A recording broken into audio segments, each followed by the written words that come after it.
Henrique, 11 anos. Charberson, 10 anos. Aline, 11 anos. Jessé, 10 anos. Douglas, 10 anos. Alicia, 10 anos. Ellison, 11 anos. Caio, 9 anos. Nilson, 10 anos. Daniel, 10 anos. Nivaldo, 11 anos. Rian, 10 anos. Esté, 10 anos. Nicolas, 11 anos. Bruno, 12 anos. Rafael, 11 anos. Eduarda, 9 anos. Paulo, 10 anos. Tarcísio, 10 anos. Miguel, 12 anos. Jennifer, 10 anos. Jonatas, 12 anos. Maria Eduarda, 10 anos. Léo, 10 anos. Maria Eduarda, 9 anos. Micael, 11 anos. William, 10 anos. Maísa, 11 anos.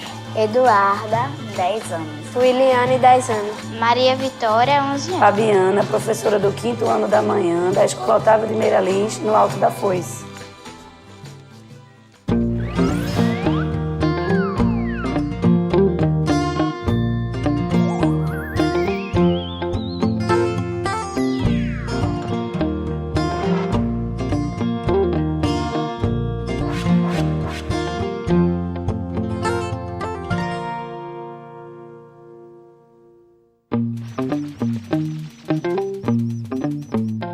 A minha formação ela foi muito cartesiana. Eu primeiro fiz engenharia, depois foi que eu fui fazer pedagogia. Então eu tinha um pensamento muito cartesiano sobre a educação. Estudei muito sobre Piaget, então tinha essa coisa dos estágios, que é muito claro para mim, que são muito claros para mim. Depois eu comecei a introduzir um pouco mais sobre Vygotsky. Então, o social, ele interfere, sem dúvida alguma, no desenvolvimento da criança, mas isso era muito claro no sentido cartesiano mesmo. Se eu fizer isso, vai acontecer isso. Se eu fizer aquilo, vai acontecer outra coisa. Então, era muito a história de mexer com as variáveis que eu tinha para poder encontrar um determinado resultado. E aí, ao longo do tempo, quando eu fui para a prefeitura, quando eu fui para a escola pública, quando eu comecei a lidar com outras crianças, com as crianças da periferia e com as crianças que passam pelos que a grande maioria das crianças de periferia passam, da dificuldade, mas que elas não veem como dificuldade, da falta de garantia de direitos, da não garantia de direitos, que elas também não veem como garantia de direitos. Então eu comecei a estudar um pouco mais sobre Vallon, porque o Vallon ele traz dois aspectos que são extremamente importantes, que hoje eu vejo que são importantes para o desenvolvimento infantil, e o desenvolvimento da pessoa como um todo, que é exatamente a dimensão afetiva e a dimensão motora. Às vezes a gente sempre dizia que o aluno da periferia é muito safo e tal, porque ele vivia muito na rua, ele vai muito para a rua, ele ainda tem essa coisa de estar com os outros, de estar na rua, de estar brincando, ou então de estar fazendo alguma atividade específica de casa, tomar conta de casa, tomar conta do irmão, e que todas essas atividades que englobam o dia a dia dele, que são presentes no dia a dia dele, elas estão ligadas, de alguma forma, ao aspecto emocional. Então, quando a gente trabalha com o aspecto emocional, a gente, sem dúvida alguma, começa a aprofundar um pouco mais o ensino de arte, E o que é hoje a função da arte? Que a arte hoje ela está completamente desvinculada vamos dizer assim, das outras áreas de ensino. A área de exatas ou a área de humanas. Ela não tem essa caracterização, porque, na verdade, ela trabalha com a humanidade, com transformar a pessoa em humano.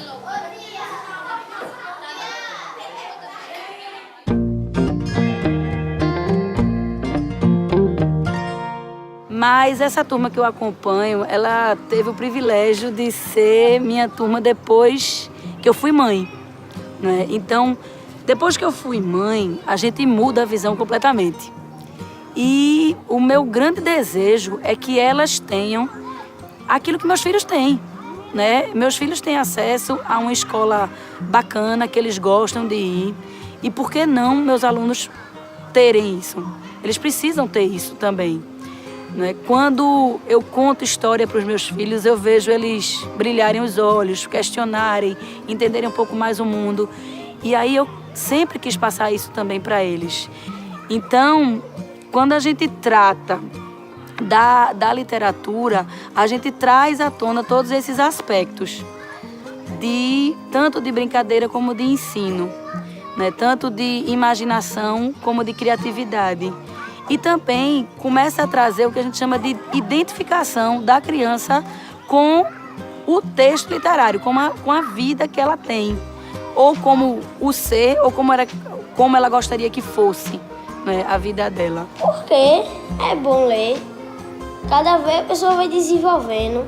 Descoberta a partir daquilo que eles estão vivendo, estão sentindo, estão convivendo, estão pedindo, estão necessitando. Então essa coisa da emoção hoje é muito forte na minha prática, em ter que estar junto da criança para que ela aprenda, né? Para que ela passe para outro, para que ela descubra o mundo que a cerca.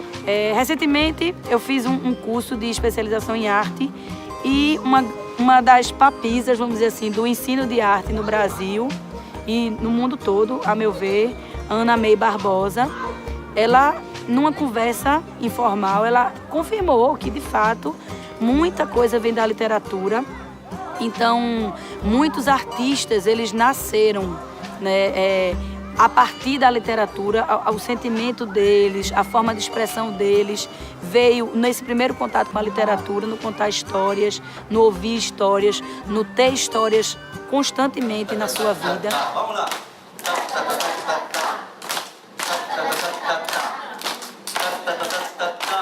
E puxa a baleia, puxa o elefante, quem quiser que pule e cante. Então, ela propõe que a gente tenha 3 aspectos, que é a contextualização, a leitura e o fazer. Eu fui para o mundo das crianças, o mundo dos meus alunos, para poder entender quem eles são. O ler a obra deles me remete muito ao que eles vivem. E eles escrevem aquilo que eles vivem. Então, na verdade, o escrever, que é o fazer deles, traz essa leitura do que eles já conhecem como literatura e traz também essa contextualização do mundo deles, né? Já que eles são os autores, já que eles são os artistas, vamos dizer assim. Eu comecei a perceber que eu tinha melhores resultados com meus alunos a partir do momento em que eu agregava esse movimento nas brincadeiras, né? A partir do momento em que eu agregava na minha rotina essa hora do conto, essa ciranda literária, essa coisa do estímulo à leitura, então eu comecei a ter uma relação melhor com meus alunos. Que nunca tinha visto tanto dinheiro na vida, tratou de pensar numa maneira de guardá-lo bem escondido, para que a maldição do capeta não pegasse. Sempre ela pega um livro, né, vai deixando um bocado de livro assim, e qual a gente gostar, a gente pega.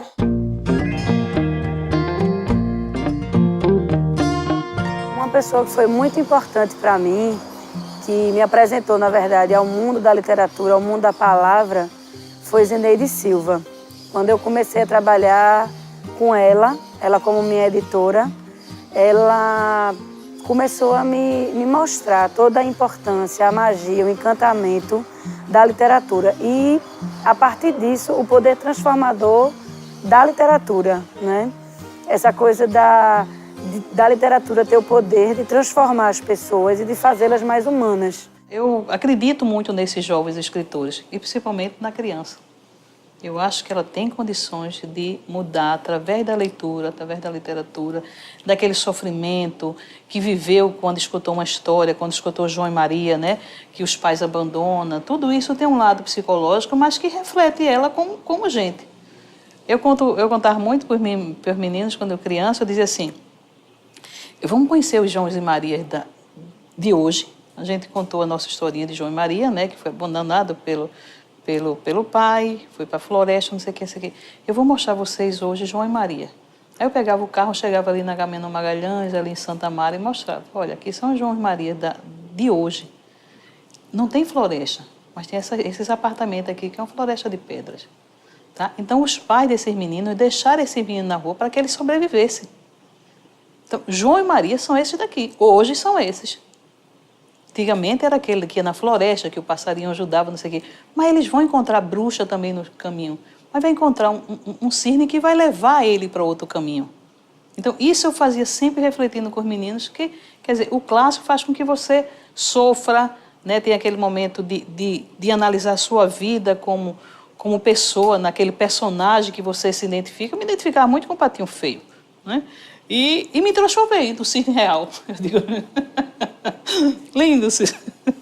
Né? Pronto. Porque acreditei no futuro, porque eu fui em busca do meu sonho.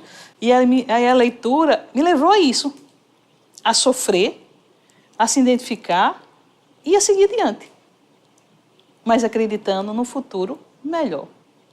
Essas pessoas que não acreditam em futuro melhor, não sonham, é porque não descobriram o prazer da leitura. Quando descobrir, elas se transformam. Imagino que eu estou dentro da história. Eu imagino que a princesa é bonita, eu penso que sou a princesa e é bom. Eu gosto de ler livro e gosto muito de princesa. No primeiro ano que eu fiquei com as crianças, eu as vi como crianças ouvintes e contadoras.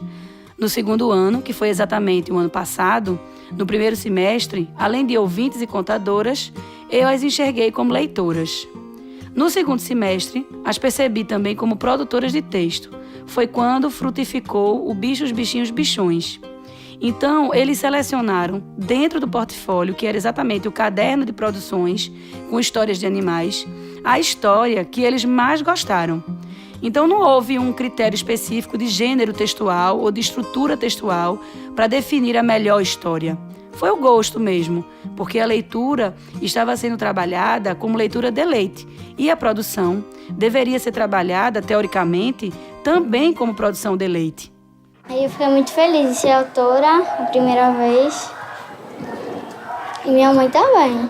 Fiquei emocionada porque foi a primeira vez que eu vi um livro com meu nome. Além da autoestima, do desenvolvimento da aprendizagem, da inteligência, da emoção, uma das coisas que me fez também fazer o projeto e levar adiante no ano passado foi que as histórias retratavam muito o que eles eram, a vida que eles levam, as experiências, porque a gente só escreve sobre aquilo que a gente conhece, sobre aquilo que a gente vive. E quando a gente escuta, quando a gente publica isso, quando as pessoas falam e ouvem o que elas têm a dizer, isso é uma coisa extremamente gratificante. Foi difícil, porque a gente tem que pensar muito para fazer esse livro. E também, quando ele ficou apresentando para as mães, então ele ficou se sentindo firme, sabendo o que estava fazendo ali.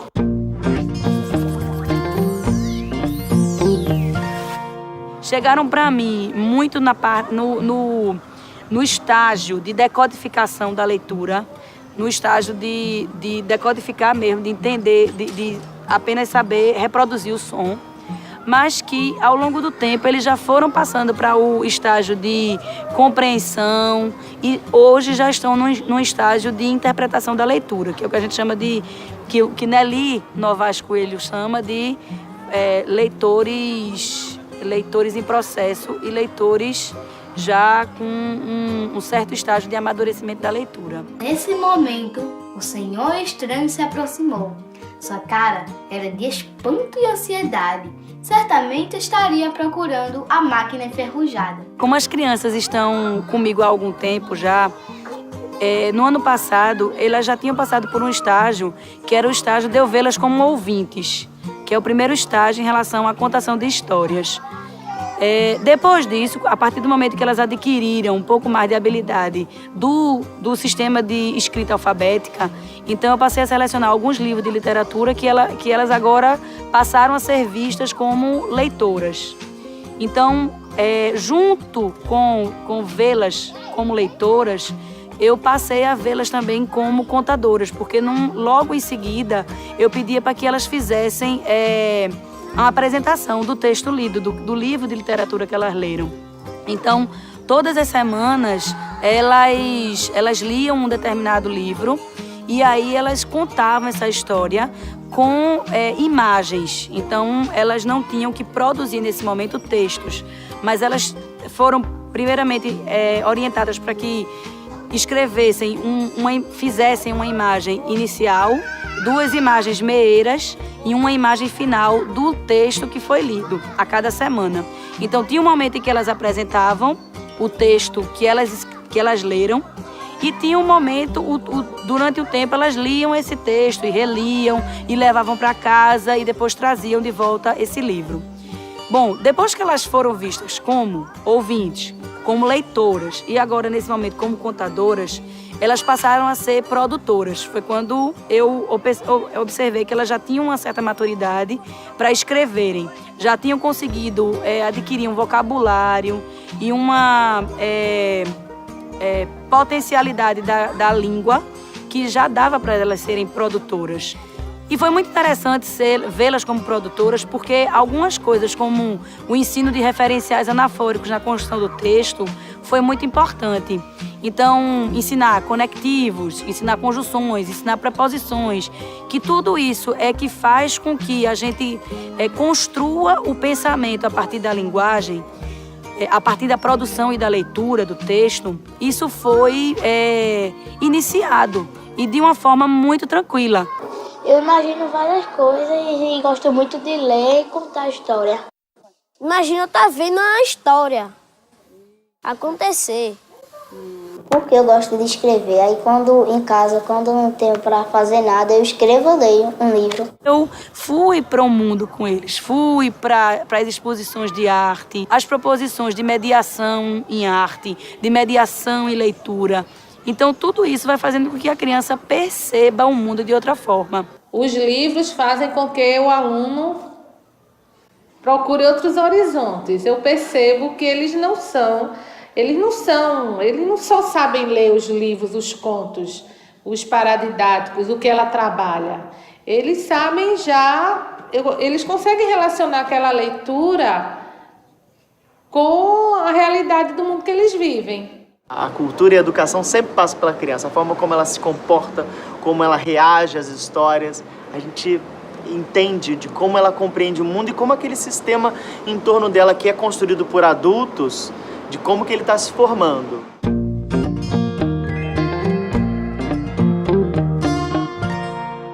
Nesse ano, eu sentei com as crianças e as convidei a fazerem um novo livro. Só que, ao invés de cada criança fazer um texto, eles passariam a fazer textos coletivos.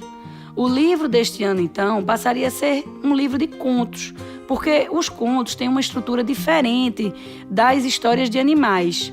Os contos dão uma grande possibilidade de trabalhar acontecimentos e fatos, porque eles podem ser fantásticos, de fadas, de assombração. Esses fatos são diferentes e envolvem e desenvolvem o imaginário. E aí, fizemos um diagrama com 5 crianças. Os caminhos do diagrama sempre em parte do centro, onde estão as crianças personagens cujas aventuras são escritas. Seguindo qualquer caminho, vamos encontrar na cor azul o espaço onde se passará o capítulo. Ainda no caminho, é possível escolher um dos 2 acontecimentos apresentados na cor verde, que norteará a escrita. Por fim, cada caminho do diagrama leva a uma tarjeta laranja, que é o ponto de encontro entre os elementos da narrativa e a estrutura textual de conto. E o que é a estrutura textual de conto? Um texto, para ser conto, precisa ter uma apresentação, uma complicação, um clímax e um desfecho. A partir dessa estrutura, as crianças escreveram contos variados, como contos de fadas, encantamento, de ação, assombração, de terror, de animais acumulativos, fantásticos. A gente, para escrever o livro desse ano, a gente cumpriu algumas etapas pré-determinadas. A primeira etapa foi realmente trabalhar um pouco essa coisa da criatividade e da autoria. Depois disso, a gente definiu que tipo de texto a gente trabalharia. Como eles gostam muito de contos e eles perceberam as diversas categorias e classificações de contos, a gente decidiu fazer um livro de contos. Em seguida, a gente definiu como seria esse livro, que seria um livro único com sequência, diferentemente do livro que a gente já havia feito. Então, essa coisa da sequência é muito importante para que eles desenvolvam um pouco mais o potencial deles esse ano no amadurecimento da escrita.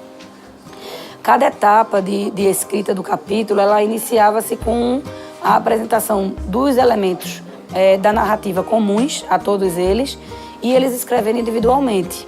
Então, depois que definia-se os elementos da narrativa, eles escreviam individualmente, mandavam para mim pelo Facebook. Depois existia, eu tinha que corrigi-los, né, corrigir os textos. Aí vinha o processo de apresentação para poder eu checar se a correção que foi feita estava de fato com a ideia que ele pretendia. Em seguida, eu entregava o texto corrigido, eles corrigiam o texto original, me entregavam de volta o impresso, passavam a limpo, reescreviam esse texto original numa pauta e aí faziam uma nova correção. Quando eles terminavam esse processo, a gente apresentava o capítulo anterior finalizado. Isso do 1º ao 5º.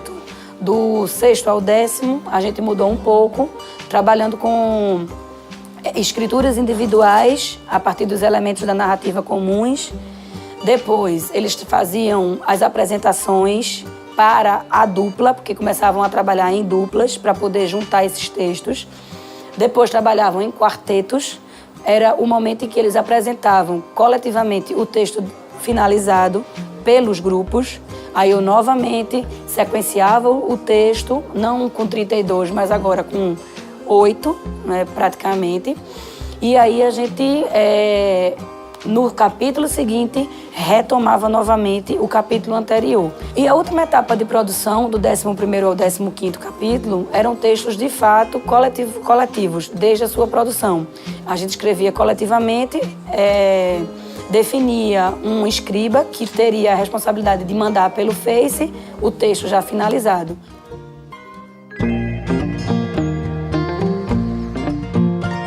A gente começou a trabalhar essa coisa da estrutura do livro, né? De como fazer um livro.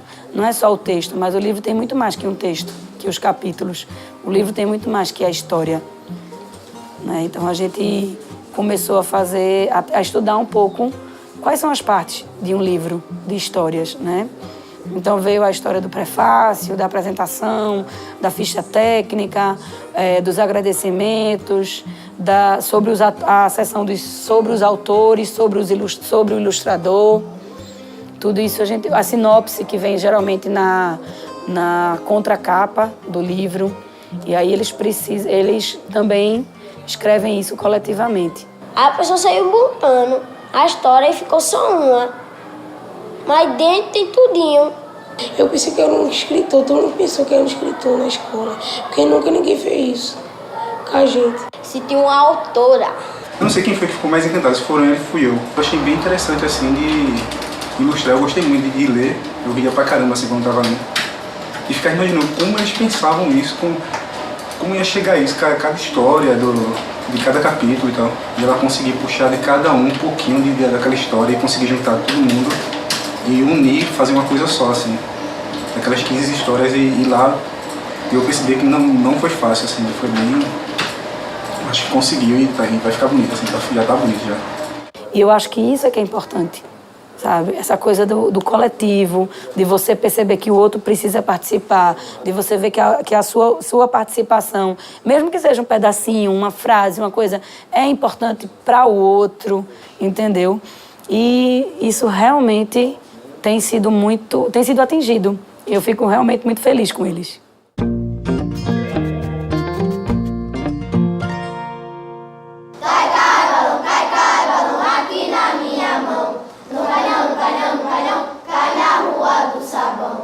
Eu comecei a trabalhar com as crianças essa coisa do uníssono, deles se escutarem, da leitura coletiva, de ver qual é a altura dessa leitura, se aquele momento era para ser alto, se era para ser baixo, como é que é isso.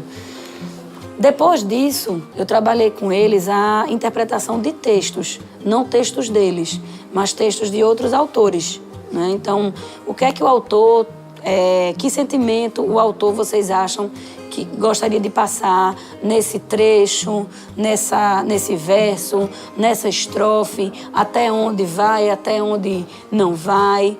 Então, escutar música, fazer música, cantar, foi uma preparação para essa identificação do texto, para que eles pudessem ler o texto e dizer, isso aqui ele está falando alto, ele está gritando. Se ele está gritando, eu tenho que gritar também quando eu for ler ou quando eu for interpretar.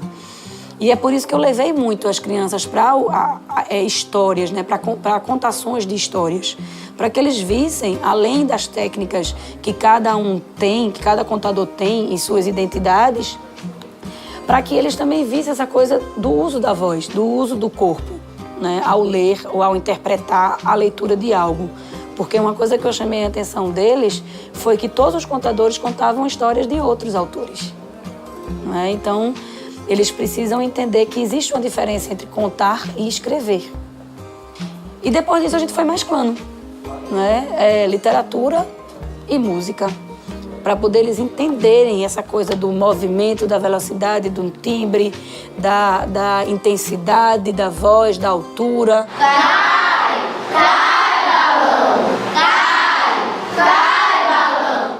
Ela está ensinando tanta coisa sobre música, mais literatura, também muita literatura. Ela ensina como para não atropelar um outro, assinar a voz quando for cantar. Ela ensina quando está cantando, saber as ordens, saber como os meninos vão na frente, as meninas vão atrás, fala primeiro, fala depois. Eu acho que a literatura e narrar essas histórias fazem com que as pessoas se tornem mais comunicativas, né? Que elas consigam verbalizar o sentimento que elas têm, né? De dizer as coisas que elas queiram dizer, né? É bom contar história, você conta o que você sente, é uma coisa que você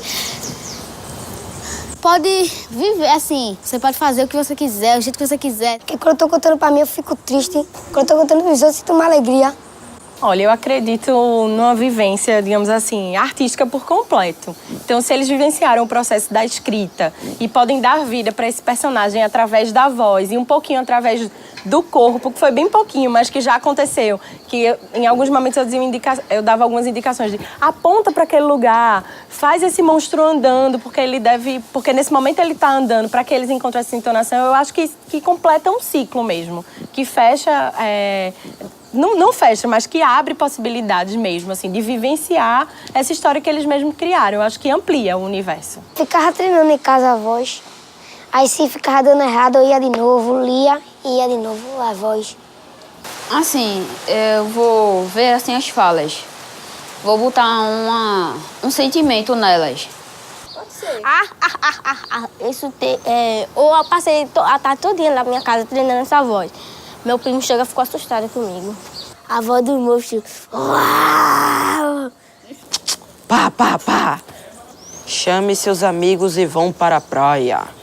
E quando a gente trata de sentimentos, de emoções, de afetividade, de movimento, de percepção do espaço, de como eu vivo, de quem eu sou, de quem você é, porque a gente se constrói na diferença do outro. A gente não se constrói na igualdade. A gente se constrói na diferença, exatamente na diferença. Todos nós somos diferentes, né? Existem diferenças entre eles e eles também trabalham de uma forma muito colaborativa, né? Não é competitivo. Isso também ajuda bastante, porque você vai ajudando o colega. Então, cria um ambiente de confiança para o trabalho. Ela podia ter se separado, não, esse grupo só vai contar, esse grupo só vai escrever. Não, ela juntou, ela falou, não, todo mundo sabe escrever e todo mundo vai saber contar. Então, essa credibilidade que ela deu nas crianças é que, para mim, foi assim, surpreendente. Foi lindo. Primeiro, a professora perguntou a gente se a gente queria fazer o livro. Teve gente que gostou, teve gente que não gostou, né? Mas se a metade gostou, aí teve que ir todo mundo. Eu gostei, né, que a pessoa aprenda a ler mais. Toda a estrutura de conto, ela trabalha com moralidade, ela trabalha com ética. Então, esse é o objetivo do livro. Ao final do ano, a gente imprime, lança o livro, e aí é quando eles estarão mais preparados para ir para um 6º ou 9º ano, confiantes em si. Né? Eu espero que eles confiem em si, né, com esse trabalho. Foi a professora ensinando e a gente aprendendo para depois fazer a história. Professora. Porque eu quero ser igualzinha à professora Fabiana. Tarefas, ela ensina a gente. Por isso que a gente sabe ler tudo. Meu sonho é morar em São Paulo. E meu outro sonho é fazer faculdade. Eles sentarem e escutarem o que escreveram, sabe? Eu acho que foi muito importante nesse salto em termos de desenvolvimento cognitivo mesmo, de estratégias mentais, de como do aprender. Então, as crianças foram motivadas, foram incentivadas, foram provocadas, porque eu acho que o professor é um provocador.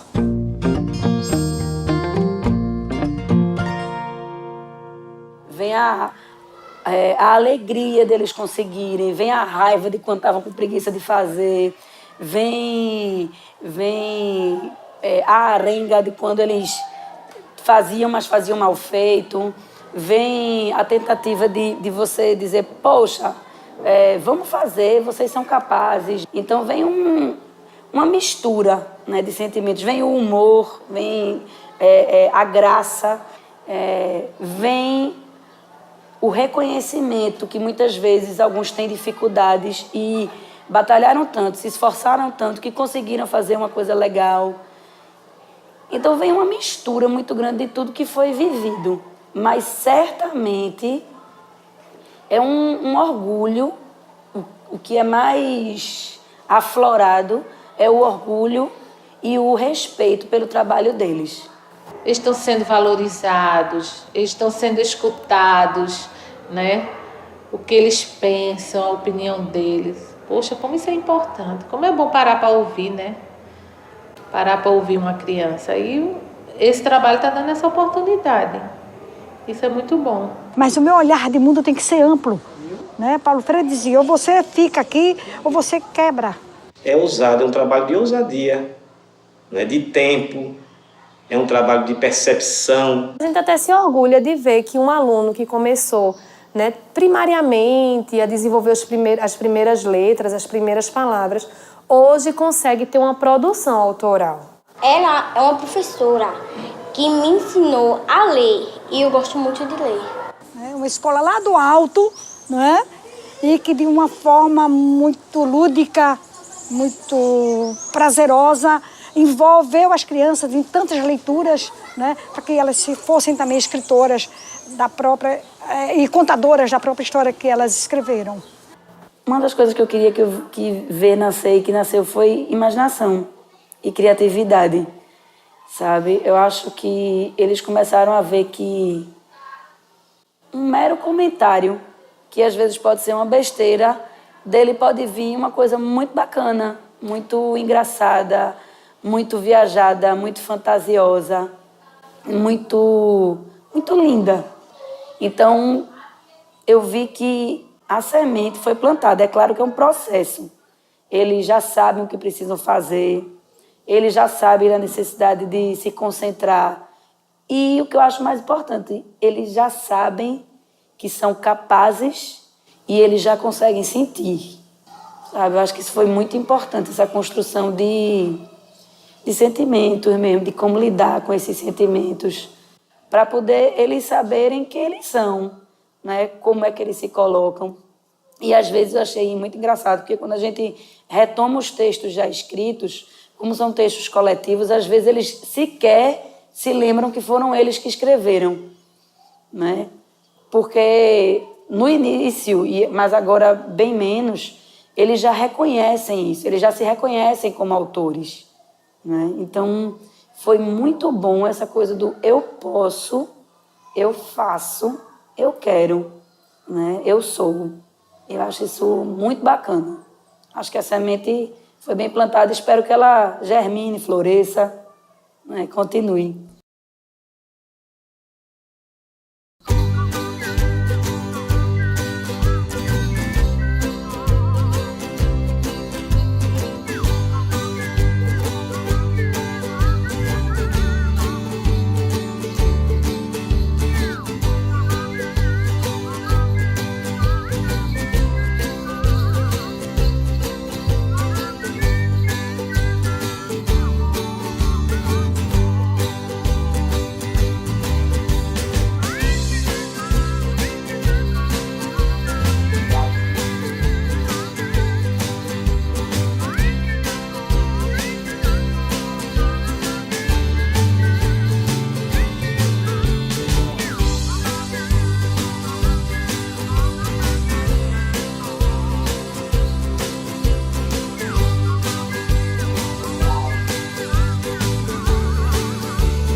Ação! Vou-me embora pra bem longe, esta é uma triste verdade. Talvez eu sozinha encontre a paz e a felicidade.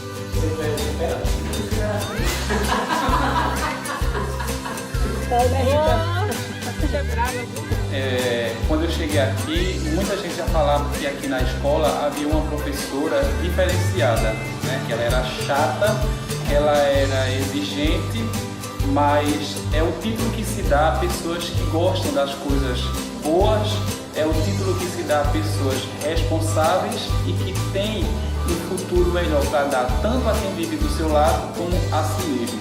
Gosto muito do trabalho dela. Ela reclama, ela exige, tudo isso. Através de tudo isso, minha filha aprendeu só. E ela continue assim, insistindo nas crianças, porque através dela que os meninos, a minha filha, né?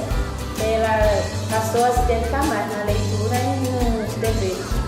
Fabiana, eu lhe agradeço porque você ter vindo para essa escola. As crianças devem precisava muito e precisa ainda muito. Assim, trouxe para mim assim de acreditar assim, que realmente dá para fazer assim. Só é você sentar, organizar a ideia e insistir. Maria Eduarda, Oliveira. Qual dela? Que são três. É a emocionada? É a emocionada. Não, aquele ali é animal. Fabiana, eu vou desenvolver um trabalho com você agora, certo? Você olha para a minha cara. Sim. Sempre que eu fizer assim, você continua olhando para mim, imagina que é uma câmera, certo? Você esquece Greg enquanto pessoa. Greg é uma câmera na cabeça. Então tomou coragem e foi à procura de outras pessoas que pudessem contribuir com o seu trabalho. Bem-vindas, crianças. Vocês estão na escola certa. E maravilhoso, assim, você vê que a escola sem paredes, ela realmente existe, né? Mas diante de todas essas dificuldades, a gente vê o brilho no olho deles. A gente vive a história. Nós somos nós mesmos contando e vivendo aquela história. Vai começar! Conseguiu uma maneira de se soltar, certo? Como ele conseguiu pensar numa maneira de se soltar? O desvida na cara dele de novo. E o amigo de Pedro nunca mais de novo.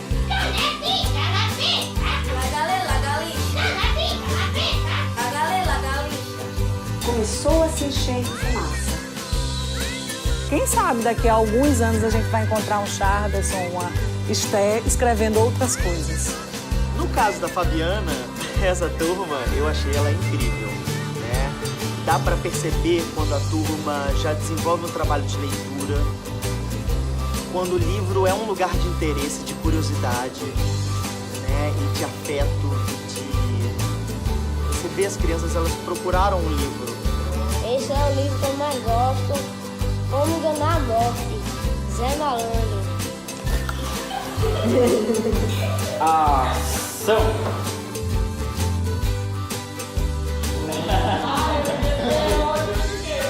Eu quero ser paisagista. Eu queria ser bombeiro para salvar todo mundo do fogo. Professora, advogada e corretora de imóveis. Meu pai me disse uma vez uma coisa que eu nunca mais esqueci.